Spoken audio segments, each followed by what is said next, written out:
So the session is going to be recorded.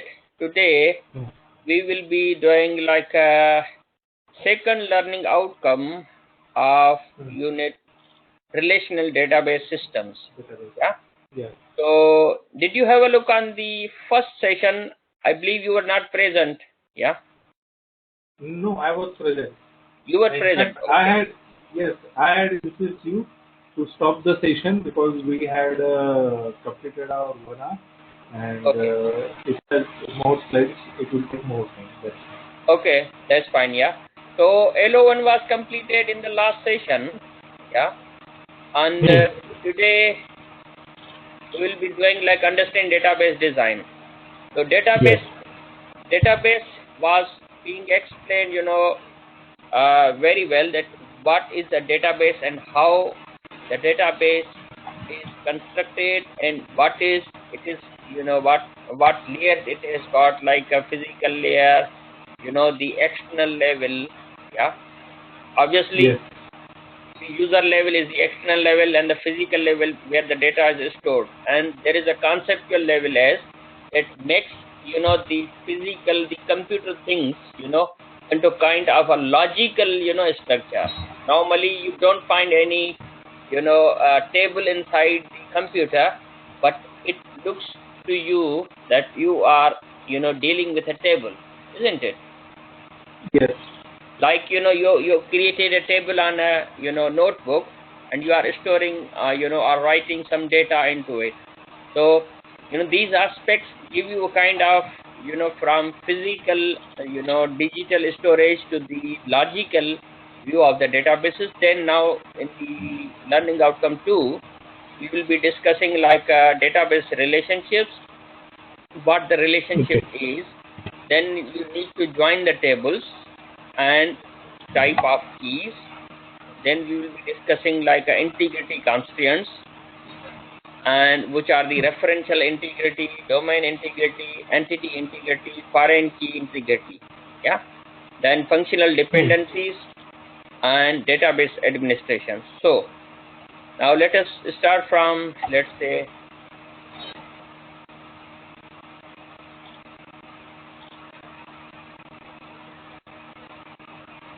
so relationship. What happens basically when you assume that you will be storing the data about two entities? For example, one is the student. Student has can have attributes like student name, student address, student roll number. Yeah. Then Yes. another entity like course. Course is basically a separate entity from the student, isn't it? Yes. It Yeah. is related with college. Yeah, like the domain is college. For example, within a college, when there are certain entities, yeah, then what you Yes. do, you need to create a database on the basis of various tables. Yeah. So Yes. Yes. you need to select the entities according to, for example, their existence. For example, the nouns. The student is a noun, course is a noun, the teacher is a noun. Then you really need all of them in your database.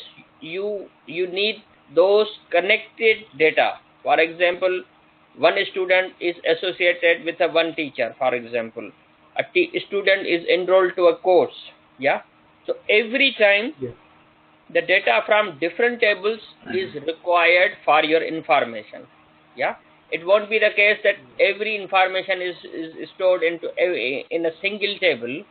That's why you need to split the tables, and then you need to create a relationship between them.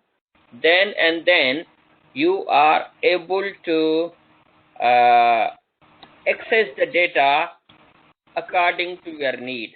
So in a relational database, relationship is a situation that exists between a relational database tables through a foreign key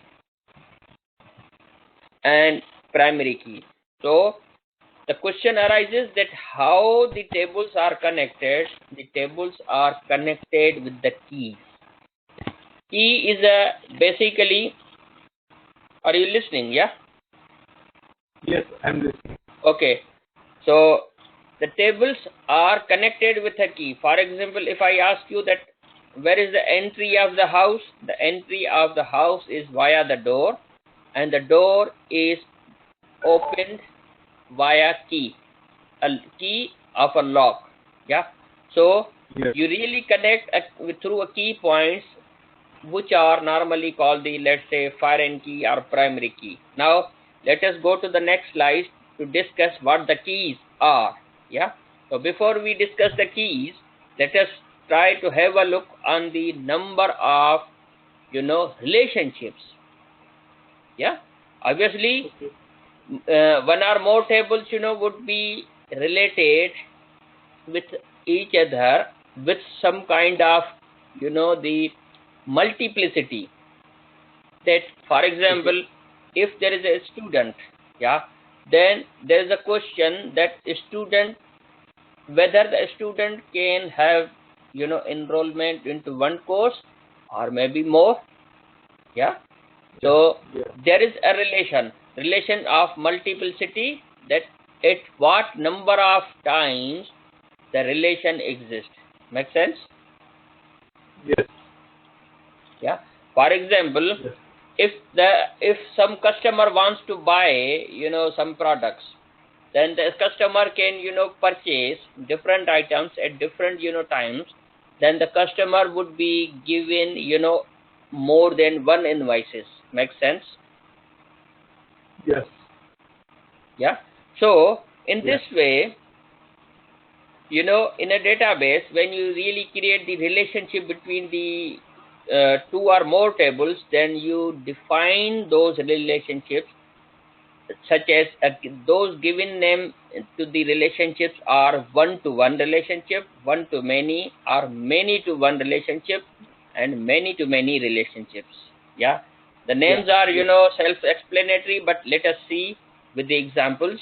When you say there is a one-to-one relationship, yeah, for example, the one student will have a one contact info. Obviously, the contact information would be a unique, and it would be one. It won't be the two, and maybe you might be living at two places, but you are only allowed to enter the one contact info. Yeah. Yes. So Yes. how you will be doing that? Like, one table contains the student ID, and the last name and the first name. Contact info contains the student ID, city name, and phone. So what would happen?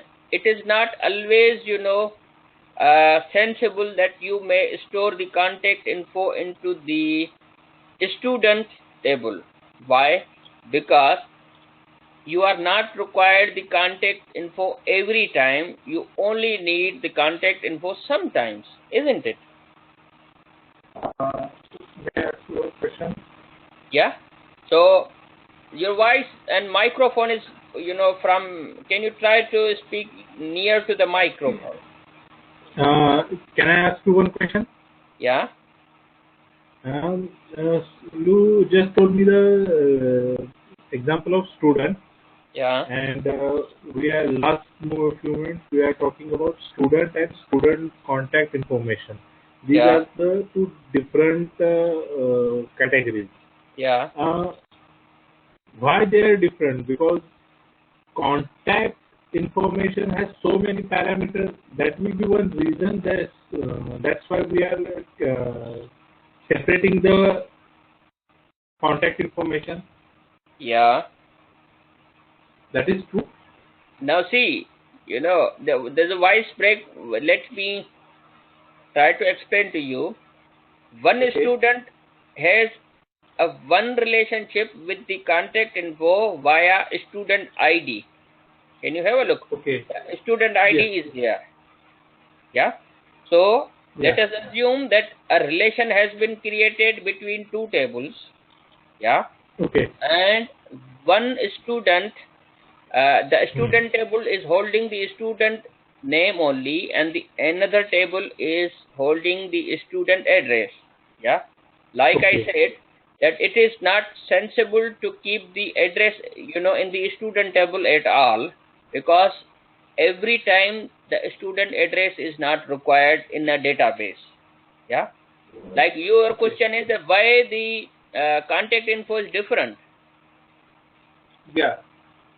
Because when you are doing a manual record keeping, for example, you are writing, student name, address, and everything into one page. Yeah, it's not always good. Yeah, because for example, if I ask you that you have, let's say, 10 customers. Yeah, and 10 customers, useful information is written on one page. For example, for one customer, you write, let's say, their name and contact number. Yeah, and their address is, let's say, on the 100 pages. Yeah, and the address is required, only once a year. Would you be keeping the address on the same book which you are using daily? No. Make sense? I need to, yes. So, but my question is little different. There is one cause to prepare contact information separate. One cause. That is contact by itself has so many parameters. It may be one reason that the contact separate should be different. I'm sorry, your voice is really, breaking, and you are talking from, little bit away. Can you make the microphone nearer? Yeah. Hello? Yeah. Can you repeat your question Hello? again? Yeah. Hello? Hello, yes, I can hear you. Yeah. Okay. Can you repeat your question again? What I'm saying that if any information has so many parameters, it is a reason to make a separate table for that information. Yes, why I gave you an example that if you have to deal with, let's say, 10 customers, yeah, then the daily information, of a customer, for example, is written on, 10 pages, yeah, and additionally, for example, the customer, contact info, like their addresses, and one customer address, let's say, for example, is written on 100 pages. Yeah. Let's say, on one page, there is a big, numbers in the thousands, door number, and the city name is very big. Yeah. And yeah. So would it be sensible to keep the record of, address book with you? No, not for every time. Yeah. In order to, keep the thing separate and as per need, yeah, the contact info is kept separate, like, city and phone number, yeah, is kept separate. For example, if you are, within the, if you are creating a timetable, yeah, or maybe let's say if you are a student, yeah, your contact info, do you think that your contact info is useful for me? Not every time. Not every time, even not for me. Yeah. If I am a teacher, then I would be dealing with you, only from the student data, that what is your student ID, what is your name. Yeah. However, your contact info, city, phone number would have been saved, at the admin side. Yeah. That's the reason, that the contact info is kept separate. Is that, clear to you and a correct answer to your question, if I understood right? Yes. Yeah? Yes. Okay. Yes. Now see, student table, the student ID 1, 2, 3, 4, 5, and the same in the contact info, the student ID is used. Yeah. And you live in the New York and your phone number is this, for example. Yeah. So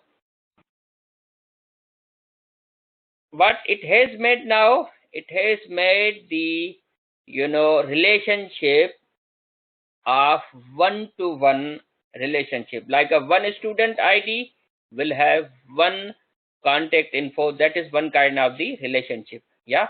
Now let us go to the next relationship. There is another, one to many relationship. For example, yeah. Now you are back now. Can you hear me? Yeah. Nitin, can you hear me?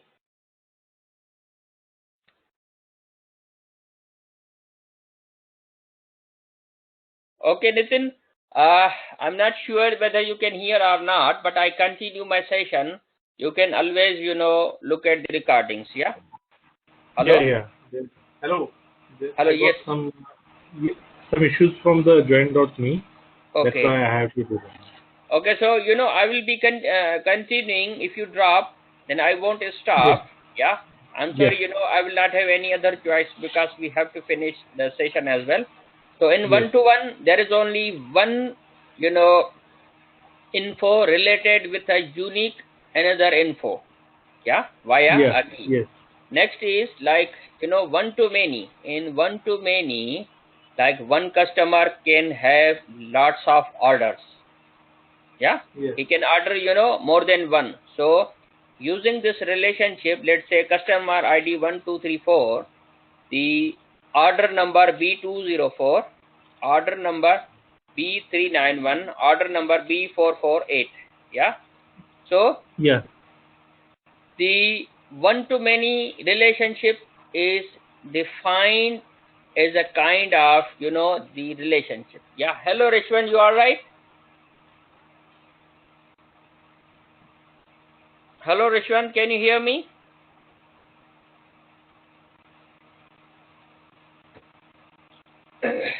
Okay. So is one to many clear now? Yeah. Okay. Or you can say that many orders are given by the one customer. It would be a many to one, yeah? Yeah. Okay. Yeah. Rishwan, can you hear me? Yeah, good. We're good.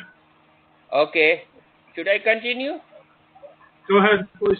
You're late, I changed the time because of you and you are 30 minutes late. Oh yeah, I mean, I was trying to find the reason I was late. I was trying to find the code. The code. You can quickly ask me via, the WhatsApp, and I have already advised you guys to be ready, 10 minutes before, not 10 minutes after the class. Please don't mind, but that's a fact, that we have to be, and you need to be on time, I need to be time, so that we can utilize our timing, isn't it? Sure, yeah, I agree. Yeah. Okay, that's fine, so, you can repeat, the 5 slides, from the recording, yeah? Sure, that's fine. Okay. Okay, Summit is not sending me the recordings again, so let me do that for you. Sorry? Say again, recording about... Summit is not sending me the recording. I don't know why. Okay, now, the recordings would be available on the Moodle. Yeah, if he's sending, and if you can ask him that you will be sent. Otherwise, whatever the session would be done, that would be available, on the Moodle. You know why? Because your learner management system holds everything that you need. It's not a point, for example, that you would be searching, your inbox every time according to, the dates and everything. Like, let me show you. Do you have access to the Moodle? Yes, I do. Yeah? Yeah, I have it. You have it. And have you gone through the Moodle? Have you seen it? Have you checked on the Moodle, Rishwan? Yes. Now see, if you go to your course, obviously you would be enrolled there, yeah?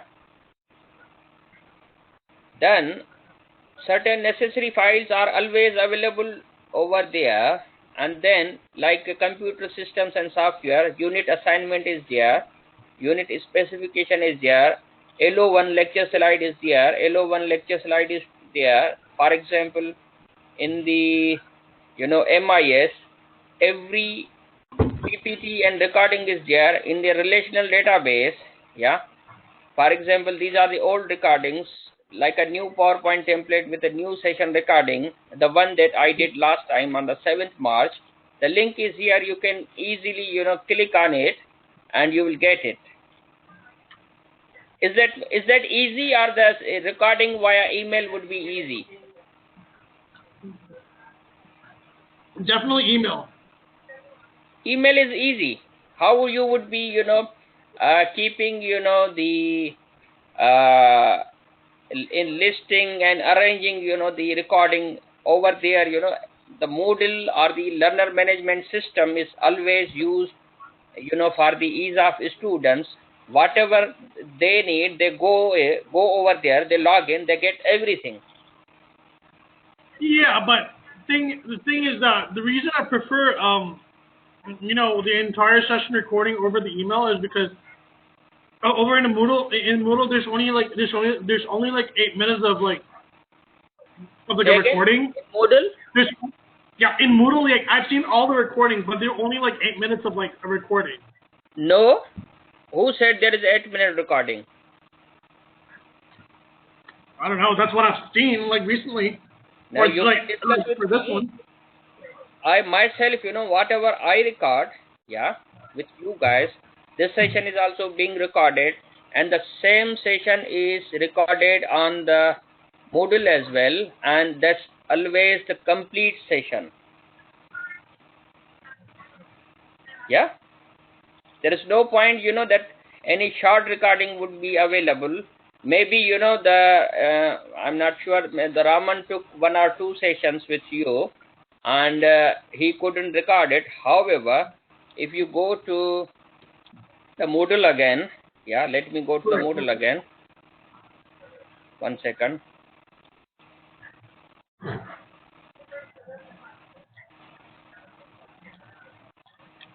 Now, if you could have a look, computer systems, you can see lecture slide LO1, lecture recording LO1, LO2, Can you see all of them?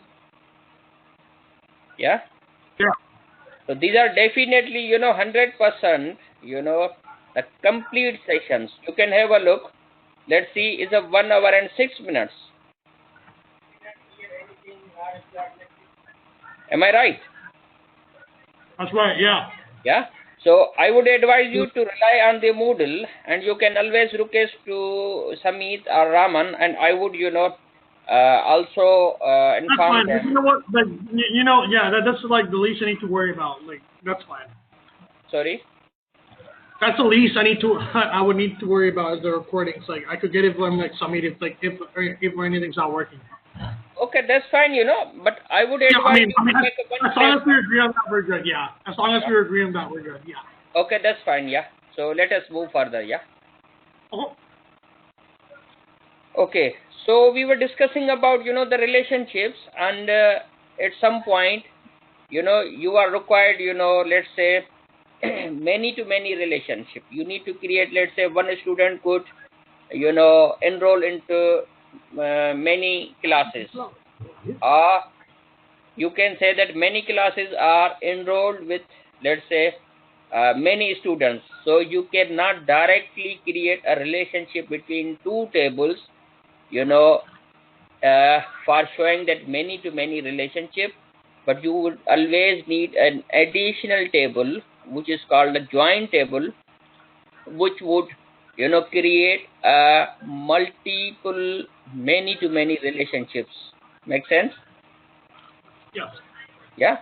So basically, that the items to be discussed are, too many small things. I would be, giving you an idea by looking at the pictures. Whatever I am, giving the definition, it is from, it is already written into, this text. But obviously, I'm, talking according to my experience. So don't worry about, the definitions, just try to understand what I say. Yeah. And at any point, you are if you require, you can read this. The same thing is explained very well into the text for your help. Yeah. So when you need to create a many-to-many relationship within the tables, yeah, you need an additional table to create a join in between them. For example, one customer from the can have lots of purchases. Yeah, you can say that lots of purchases done by many customers. They are creating a kind of relationship. Yeah. So Yeah. that many-to-many relationship could be done via invoices. Yeah, could be done via purchase orders, but not directly. So these are basically the relationships when you need. Now we come to the keys. Yeah, a key in a database management system is an attribute or set of an attribute which helps you to identify a row in a relation. What happens, for example, there are number of students, yeah, or number of employees, for example, how they are identified. Normally there could be two Andrews, there could be 2 or 4 Toms. Yeah. And how they would be called, or how they would be recorded. So you would need to assign a kind of key, a key or roll number. For example, in your, if you recall, if you are a student, then the student ID, yeah, the roll number would be a kind of a uniquely identifiable parameter and attribute, isn't it? Yes. Yeah. So you are creating a database, you are storing the information about employees, students, whatever the domain you are creating. Yeah, you would always need to identify a unique thing so that you should quickly pick up the record whichever is needed to you, isn't it? So Yeah. you need to allocate a key to that particular attribute. For example, the attribute is employee ID. The employee ID is basically the, for example, in a number, yeah, it is unique, it cannot be duplicated, and you can access that record via this. Yeah. Yeah.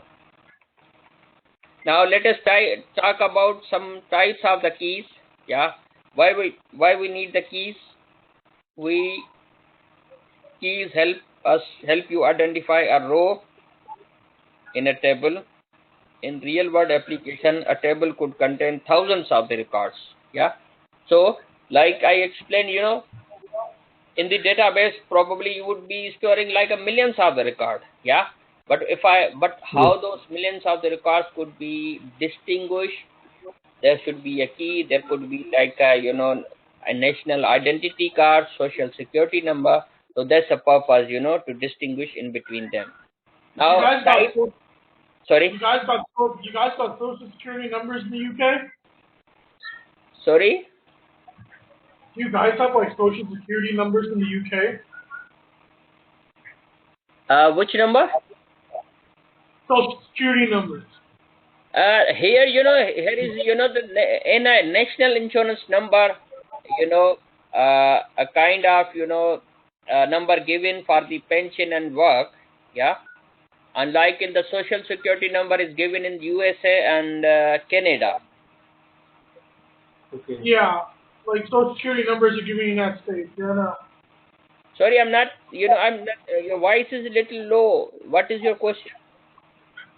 No, like, I'm just asking you, like, like, are you, like, do you guys have social security numbers? Like, I know in my area in the United States, there's social security numbers. Security number, yeah. Social security numbers, they call it social. Okay, yeah. So you are asking in UK which number is used, yeah? Yeah.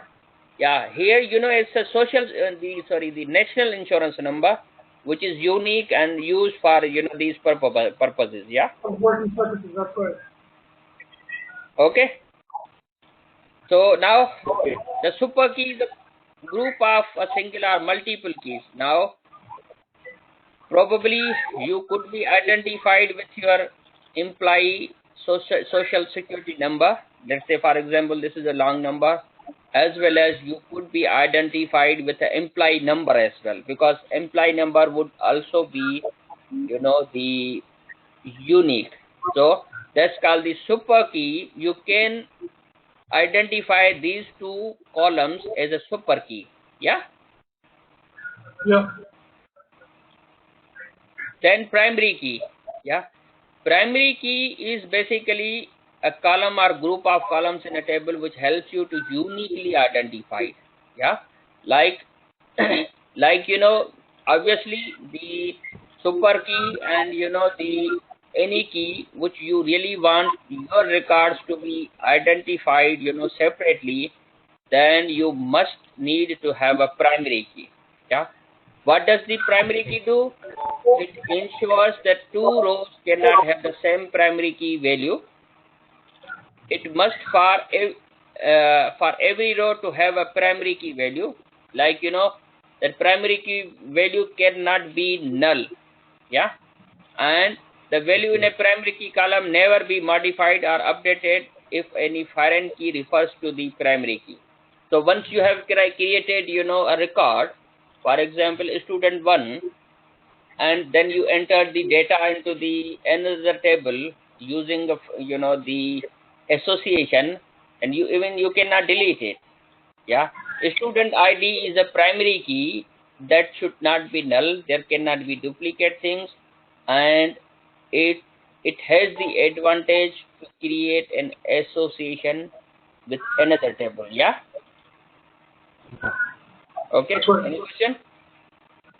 Yes. Alternate key.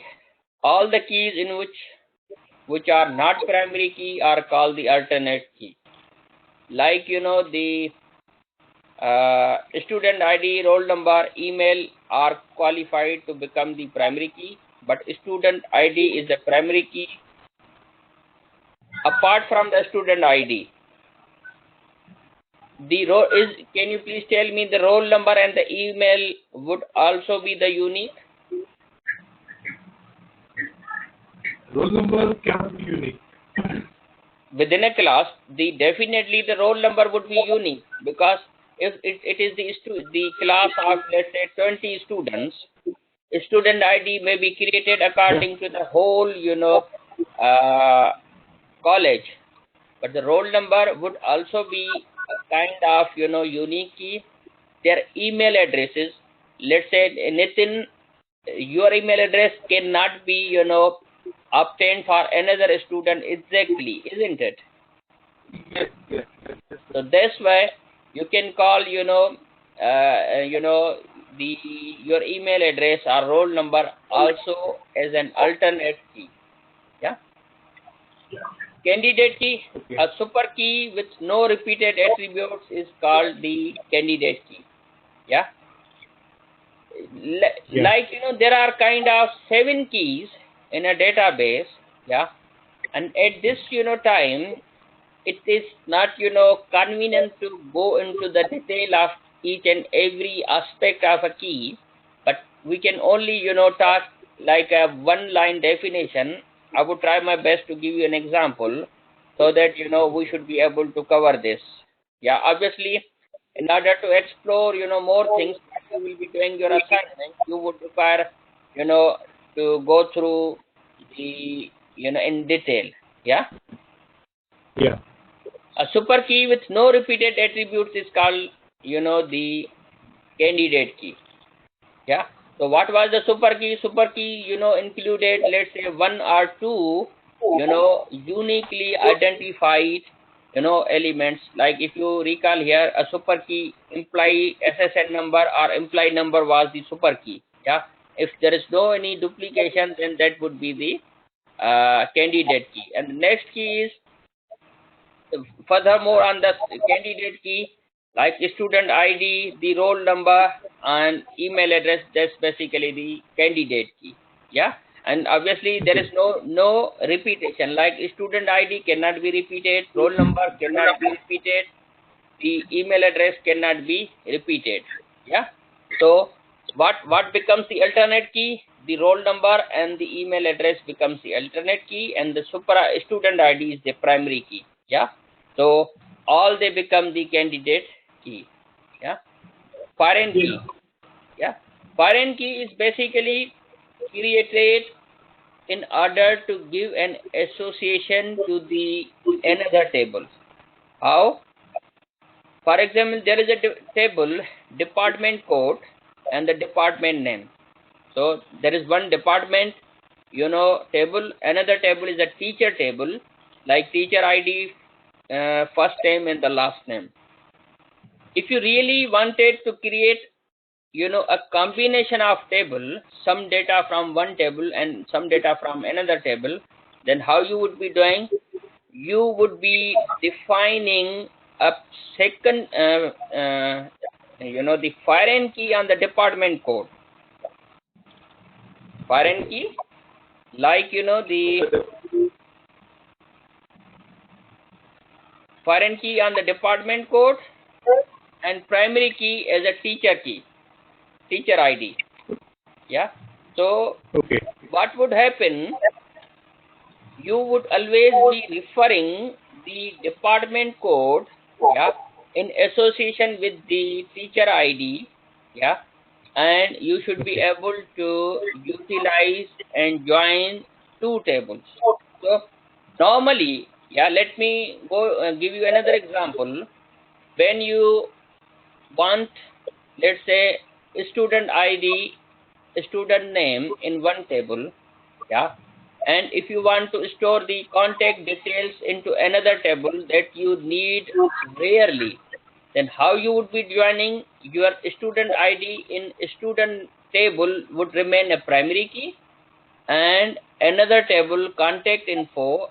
In contact info, the addresses would be the columns, like a non-key, and student ID would become the foreign key. Every time you say, give me the data from the contact details table, how you would refer? The student ID would become the foreign key, and how you would be doing? You would be inquiring using the SQL. Yeah. Have you ever got the chance to play with the SQL? A few years ago, I had played with SQL. Yeah. So, Rishwan, how about you? Huh? Have you used ever the SQL?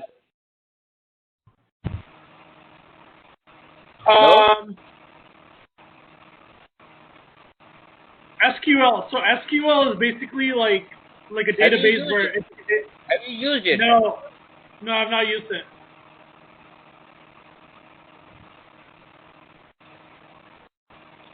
Okay.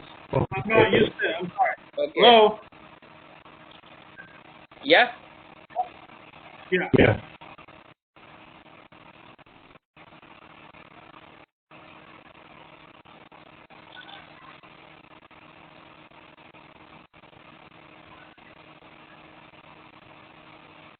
Yeah. Hello. Can you hear? Yeah. Yeah. Yeah. SQL. Yeah, I know. Yeah, I've heard of SQL. Yeah. What's your question? I have written something. Let's say you have defined something in one table. That's the primary key, and you have defined, let's say, address in another table. So how you would be asking? You would be saying, select address from student, and the address table where student ID from the student table should match with the address table and its student ID. Yeah. So that's a kind of pseudo code I have written, an approximate code. And in this way you utilize the primary key and the foreign key. That's a very, very basic concept and important concept used in the databases. Yeah. So you would be doing the primary key and the foreign key much more, many times. Probably the other keys, super key and candidate key, they might be used rare. Yeah, so that's the point, I wanted to give you an idea that how you would be creating and asking the database to give you the information. Yeah, so let me go on to the next slide. Yeah, any question? No.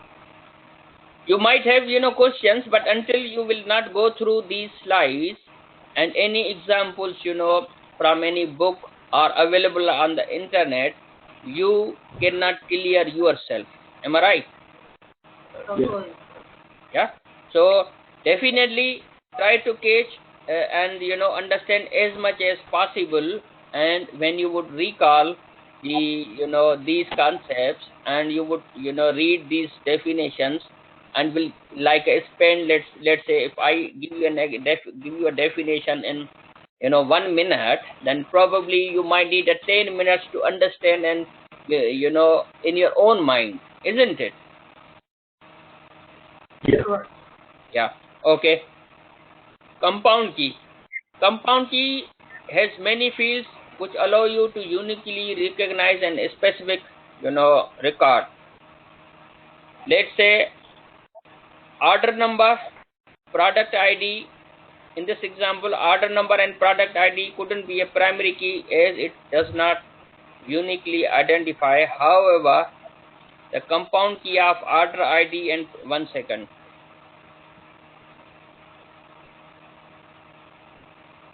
Now,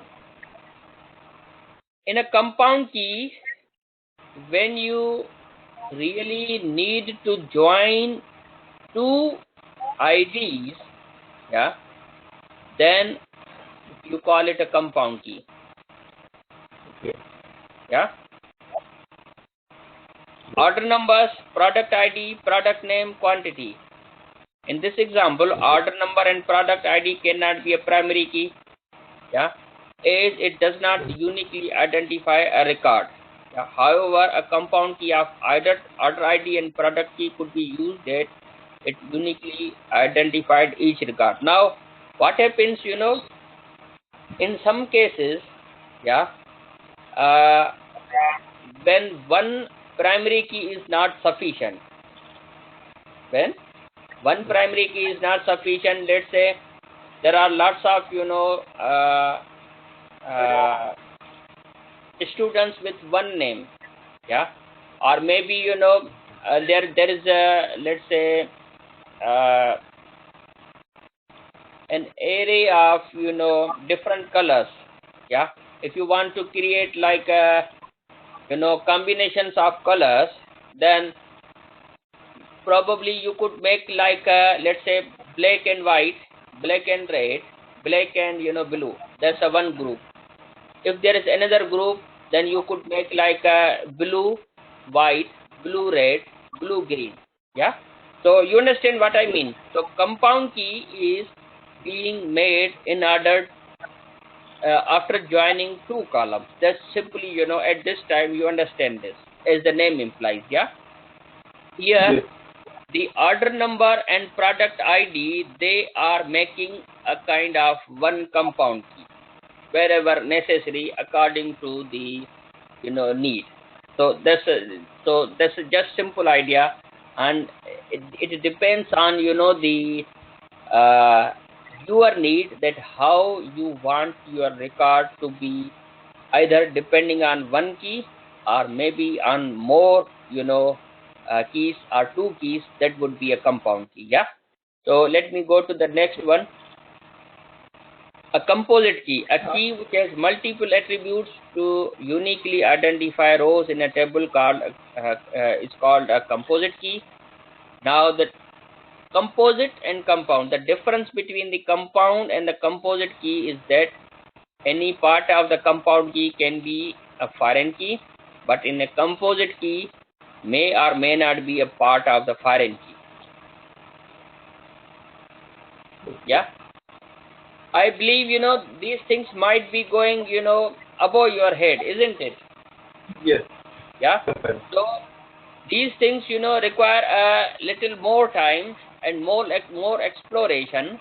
But for the definition purpose, yeah, you just assume that a compound key would be based on a two, columns, and the The composite key is that, you cannot use the composite key if it is a foreign key, right? Because there are certain restrictions. Yeah. Now let me move to the, another, slide. And unfortunately, if I would need an example on the composite key, need to go and need to create, and probably it would take, one lesson and, to, or half a lesson, and, then you would understand. But once you would take your interest, and, then you would understand, first you would need to remember this definition, and then look at the example, and then, you would be able to differentiate in between, isn't it? Yes. Yeah, Rishwan? Yes, Yeah. of course. Definitely, these things are, not difficult, but they need to be done, one by one, and they need a more time when you would be, when you would open a book, when you will have, a time of the self-study. Am I right? Yeah? So, let us try to do another, topic, referential integrity. Now, we talk about the term integrity. Integrity is basically the reliability. The databases allow you to be reliable. How they allow you to be reliable? Like they ask you to apply certain constraints. Yeah. Which constraints? Like a referential constraint. A referential constraint means you apply certain keys. Domain integrity. Domain integrity means every value should be within the domain. The entity integrity. The entity integrity is that you make sure that every entity is following a rule. Yeah. Foreign key integrity means you are following the foreign key rule. Now let us see these integrity rules one by one. So referential integrity would make sure that you are complying the foreign key fields. Referential, you remember, you are referring one table with another table. So let me read it for you. Referential integrity is the relational database concept which states that table relationships must always be consistent. Yeah. In other words, any foreign key field must agree with the primary key that is referenced by the foreign key. So, how? You remember that we explained that a foreign key is always associated with another table. How? Artist ID is 1, 2, 3. Another table is artist ID, album ID, and album name. If you could have a look that this, album table, yeah, has got album ID, album name, then which artist created, let's say artist, 1, 2, and 3 are available in one table. So randomly artist 4 is available here. Yeah, but artist 4 doesn't exist into the this table, and this artist ID is the foreign key in this table and primary key in this table. Yeah, do you think that it is enforcing the referential integrity? Is this record reliable? No, this table is not reliable. This table is not following the referential integrity. The referential integrity says that every secondary key means when you define the other table to point to the first table, their record should always match. Over here, the number 4 record is not matching into the primary key of another table. That's why the referential integrity is not entertained. Yeah. So this rule allows you to bound your database to remain, consistent. The next is the domain integrity. The domain integrity allows you to remain in the domain. Yeah, domain is the range. Let's say, for example, that gender is one character. Yeah. Now the gender can only hold, let's say, M or F, male or female. It cannot hold, let's say, MALE. Can it hold? Yes. No. You can only write M or F because you have defined the character, the gender of size character 1. So you have defined the domain for this. Yeah. Now entity integrity ensures that there are no duplicate records within the table. So what does the entity integrity says? There are no duplicate records. Yeah. Foreign key integrity is used. These are constants used to check referential integrity between tables in a database exist. Yeah. So if foreign key is doing well, then you can say that it is doing, the foreign key integrity. Yeah. Now normalization. So what we discussed about the relationships. Yeah, the relationships are always created using the keys. We discussed about the 7 types of the keys. We discussed about the referential integrity, domain integrity. Do you understand the domain integrity? Domain integrity forces you to remain within the range. Yeah. In the same way, referential integrity forces you to remain in a relationship. In the reference. Yeah, in the reference. Entity integrity ensures you that you do not violate the rules of the foreign key. Yeah. Foreign key integrity itself, has few more things to, to obey. Yeah. So do you understand the basic idea behind the integrity constants now? Yes. Yeah. Ishwan? Yes, I have. Yeah. So I'm sorry, at this time, we cannot discuss, 5 minutes, 10 minutes on one thing, but try to understand what major topic we are discussing, isn't it? Yes. Yeah. Because it's not the case that, someone can understand, each and every concept in one lesson. Like we studied, this many times. Yeah, and then we got this idea that what the small things, are. Make sense? Yes. Okay. Now, I hope you should be able to stay with me some more time tonight. Yeah. You're okay, Rishwant, as well? Yes, I am. Yeah. Otherwise, we will not be able to complete this. So now, normalization. Yeah. Let me tell you in simple words. Yeah. And then you can always read these slides. Yeah. You can take these examples for the repetition, as well as you can read, listen, watch normalization on the internet, on the web pages. There are lots of hundreds and thousands of examples and tutorials available. Yeah. What happens if you created a database? Yeah. You selected the tables, then it's not always true that you chose number of fields correctly. Yeah.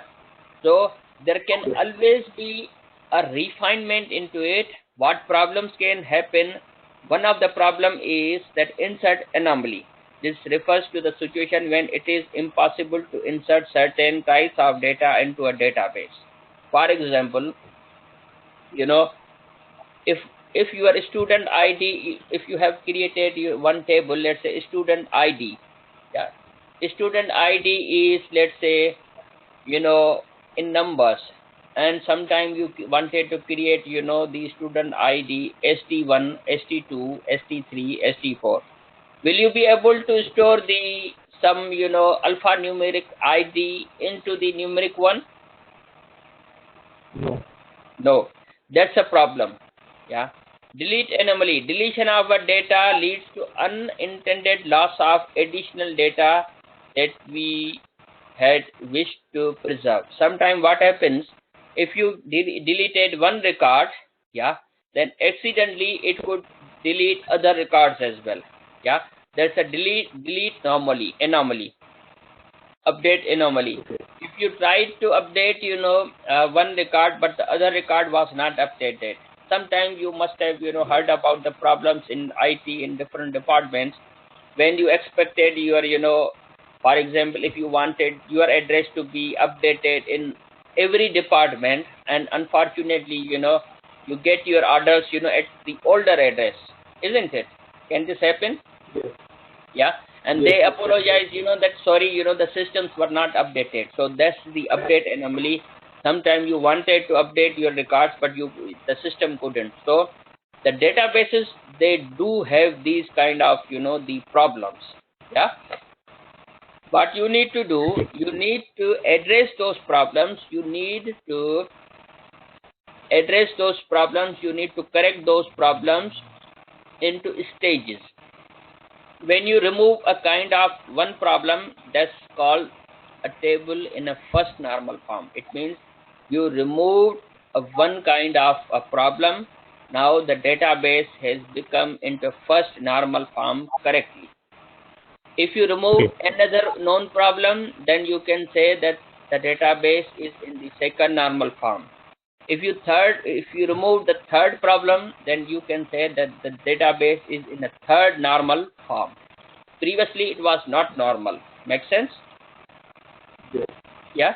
In your assignments, it does say that you choose the database, you choose the tables, then you try to, remove the anomalies, the problems number 1, problem number 2, and problem number 3, and make sure that it is in the first normal form, it is in the second normal form, and it is in the third normal form. So next, let us see the first normal form. The first normal form says the constants only, a database table should only contain, the atomic value. Now, this is a column. Column should only be able to hold only one. Do you think that red and green could be used into, one column? Red and green in one column, yes. In color. Column. Is it okay to use? Is it okay to use? No, it's not okay. It's not okay. Because let's say the product ID 1 has got a 2 color, then this is not the good way to store. Do you see the problem here? Yes. Yes. Do you see the problem here? Yeah. This says that these values are not atomic. What you need to do is you split the table, you create an additional table. Yeah. How you create? You created product ID with colors, like a 1 could have red, 1 could have a green, 2 could have a yellow, 4 could have a yellow, and 4 could have a blue. So how you would create? You would say product ID is 1, 2, 3, 4, yeah, and the price is here.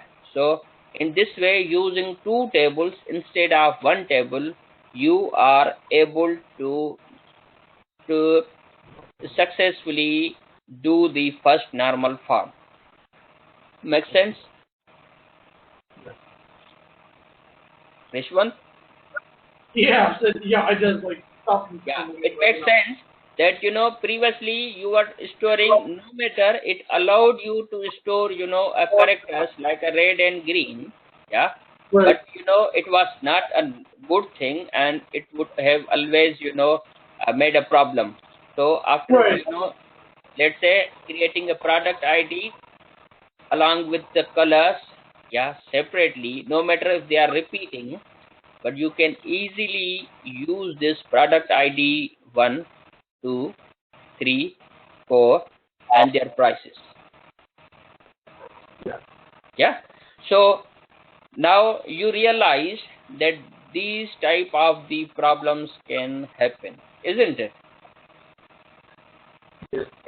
Now let me go through. Sorry. Is it fine, Nitin? Yes, it is fine. Okay. I have some queries, but I want to listen next point. Yeah, definitely. Once you would go to the YouTube, and you would find lots of example, and I'm not sure that which example you can understand well.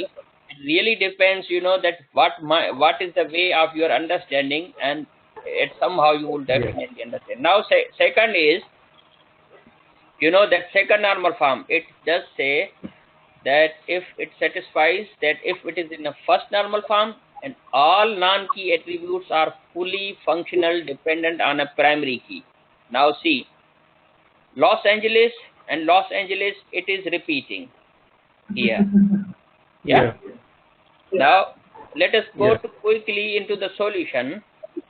What they have done, the stores, they are not repeating. Let's say customer ID 1, customer and store ID 1 and 1 is not repeating, does not need to be repeated, does it? No. So what they have done, they have separated the stores, like the 1, 2, 3 stores, and they are using the store numbers instead of using the repeating the purchase details and the purchase locations every time. Make sense? Rishwan, does this make sense to reduce this number of stores and depending fully on one store ID instead of repeatedly used? Yeah? Yep. Okay. The third normal form. The third normal form says that price is depending on the genre type and the genre type is depending on the genre ID. So what you need to do is, they call it, the transitive dependency. There should be a transitive dependency and there shouldn't be non-transitiveness. What does it mean? That for example, if you say the genre type has an ID and then you just use the genre ID. So previously one item was depending on another column and second column was depending on the third column, but you split it, you created a separate genre type. Here let's say travel is dependent on the genre ID, and the genre ID is associated with the book ID. So this might be not that much easy to understand for you, but try to understand that there is some problem, and what does the normal form number 1, number 2, number 3 says after you did the first normal form, second normal form, and the third says that 3 things should not be depending on transitively. Let's say 1 on 2, another one, and another one is depending on the main thing. So you try to split those things. That's a kind of managing the things. So I hope that this should not be that much difficult once you would go through and with a peace of mind. Now there are another topic, like the last topic I would go through in 2-3 minutes. Database administration. How the database administration is done using the role of the database administrator. Certain database administrator skills and responsibilities are discussed.